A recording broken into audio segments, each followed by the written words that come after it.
A group of 16 students, led by Mr. T and Miss Mai, came from Shanghai to Xizhou in order to learn from the locals' wisdom. You see, this was a huge step for us, because we stepped out of our comfort zone, or as Mr. T likes to say, we got out of our bubble. Prior to departure, each one of us chose an inquiry project topic.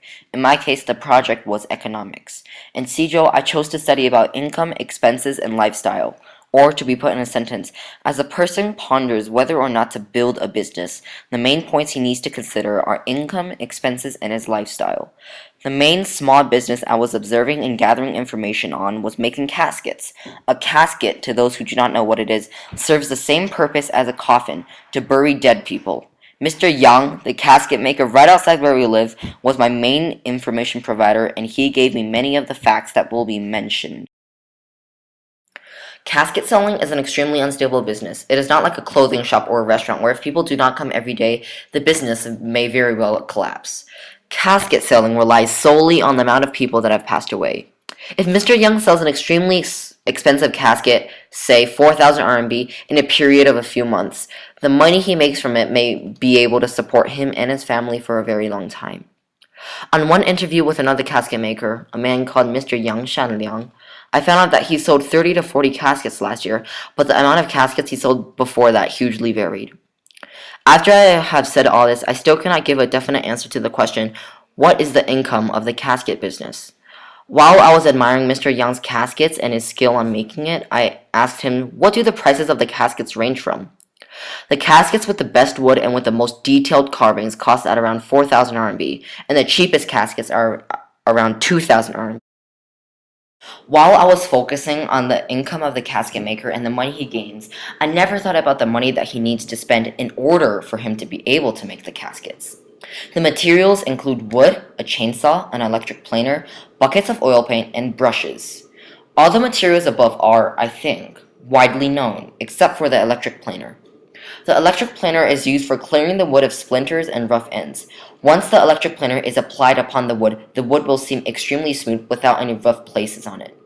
The chainsaw is used to cut the wood into the correct dimensions so that it can be made into a casket that is evenly put together.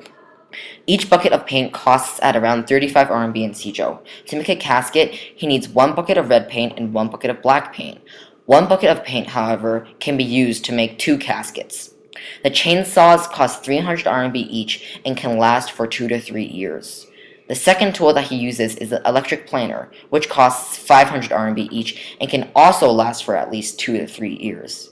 Brushes, in comparison with the electric tools, are extremely cheap. They are only about 3 RMB each.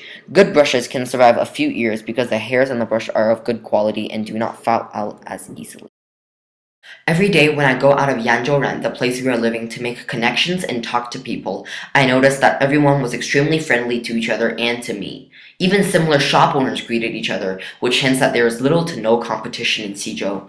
Later on, when I was interviewing Mr. Du, an antique shop dealer, he mentioned that there was no competition between antique shop dealers because of the different products they sell.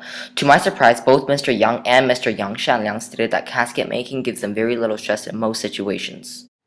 Most of the time, the high-stress situation is when the casket maker is cutting the wood and it has to be in the exact dimensions so that the casket can fit together well. They all have to be extremely careful when doing this so that they can avoid the mistakes. Mr. Yang has a wife that lives with him, and she also has a small business. Once, when I walked into Mr. Yang's house, I saw that his wife was making little shoes. I was extremely interested and curious in why she was doing that, and I asked Mr. Yang. Mr. Yang replied back and said that people would buy these and wear them for a few days and then would throw them away.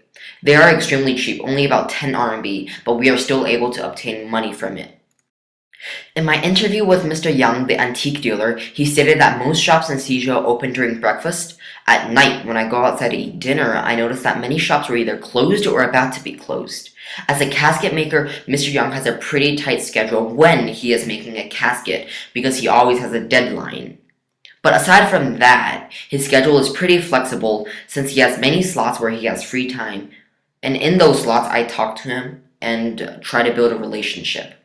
Since in my stay at Xizhou there is a 1-week holiday, I can observe the tourists that come and how the shopkeepers react to that. After a few days, I realized that no shopkeepers left their shop even though it was a holiday.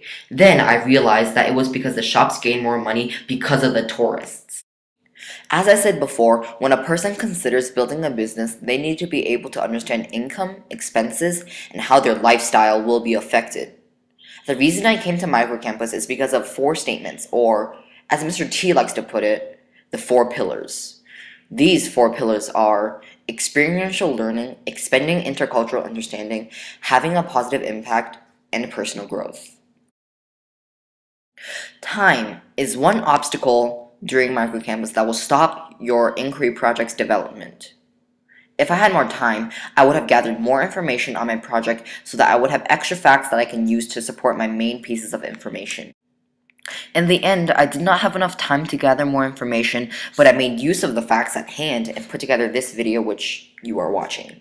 My understanding of pseudos economics at the end of microcampus is extremely different than my understanding before I came. I realized that some small businesses are much more simple than what I would have imagined. But, however, some big businesses are much more complex than what I thought it would be like.